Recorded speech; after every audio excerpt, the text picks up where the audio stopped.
BFM Business, Happy Boulot, le MAG. Business Case. On va parler intelligence artificielle appliquée à la gestion des carrières avec Paul Courteau. Bonjour Paul. Bonjour. Vous êtes le fondateur de NeoBrain. Avec vous, on parle de comment l'intelligence artificielle peut aider notamment les DRH ou tous les spécialistes DRH. Pour vous, le parti pris, c'est que l'IA peut faciliter la prise de décision. Exemple concret. Exemple concret, je pense qu'en ce moment on vit tous une pénurie des talents qui est très forte, donc on a du mal à trouver des talents sur le marché. Un des leviers, c'est de permettre au sein de l'entreprise de détecter les compétences et les expertises assez fines grâce à l'IA, et grâce à ça, pour voir plus rapidement des postes en interne. Un exemple très pratico-pratique. Alors, une actualité qui nous intéresse, vous concernant, c'est que vous êtes une start-up française, vous êtes même une scale-up, maintenant on peut dire comme ça. Vous vous installez en Allemagne, donc on voit que votre boîte grossit, et quand on pense à l'Allemagne, cliché oblige, on pense à un pays où le taux de chômage est très bas. Et j'ai envie de vous demander, qu'est-ce qui vous lance là-bas? Comment vous allez mettre votre technologie et l'intelligence artificielle au service de la pénurie de compétences dans un pays qui ne connaît pas le chômage?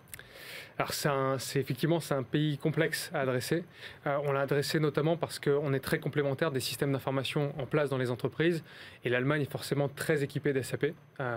SAP, un logiciel made in Germany, ouais. Exactement, donc toutes les entreprises sont équipées d'SAP. Et donc forcément là on est à quelques jours de rentrer officiellement sur la marketplace d'SAP, ce qui doit nous permettre de pouvoir d'ailleurs déployer chez tous les clients SAP en Allemagne et ailleurs. Et c'est aussi un pays dans lequel il y a des secteurs très présents qui vivent des transformations fortes, comme par exemple les banques et assurances. L'Allemagne étant, je crois, le deuxième pays au monde où il y a le plus de banques par habitant. Et donc là, on sait qu'on a des métiers qui se transforment en profondeur.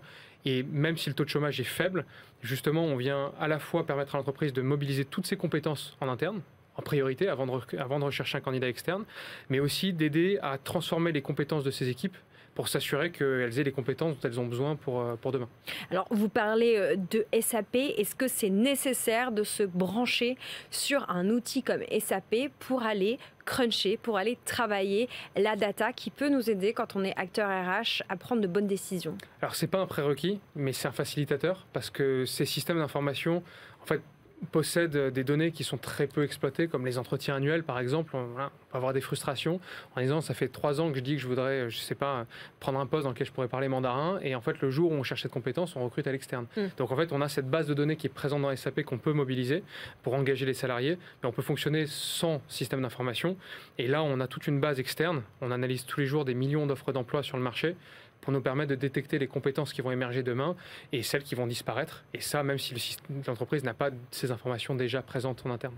Justement, vous êtes un patron d'une boîte dans les RH Tech, dans les Tech RH. Vous êtes aussi un acteur quelque part de l'emploi. Quelles sont vos perceptions? Qu'est-ce que vous anticipez comme tendance pour 2023? Alors 2023, c'est une tendance intéressante parce qu'on avait un rapport de force qui s'était complètement inversé entre le salarié et l'entreprise en 2022, ce qui fait que l'entreprise a beaucoup travaillé sur l'environnement de travail et se rend compte malgré tout qu'elle a toujours du mal à engager ses équipes. On parle beaucoup de problèmes d'engagement, de mobilisation au travail.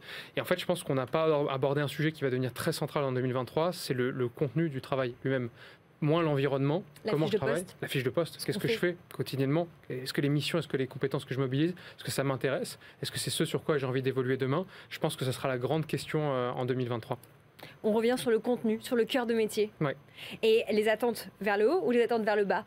Plus de choses, moins de choses, des choses plus intéressantes? Je pense qu'en fait, je pense qu'il y a beaucoup de salariés parce qu'on parlait souvent d'un effet générationnel en disant les nouvelles générations sont moins impliquées. Je pense que c'est pas le cas parce qu'on voit qu'elles s'impliquent, mais sur d'autres sujets. Elles sont très très engagées sur des causes environnementales, sur d'autres sujets. Donc je pense qu'il y a besoin de les réengager en donnant du sens à leur mission et surtout en recomposant le travail différemment. Peut-être pas le même poste pendant 3-4 ans, mais un ensemble de missions qui vont peut-être se recomposer différemment dans le temps. Voilà, Paul Courteau, c'était notre oracle pour 2023. Plus de contenu, plus de choses intéressantes dans la fiche de poste.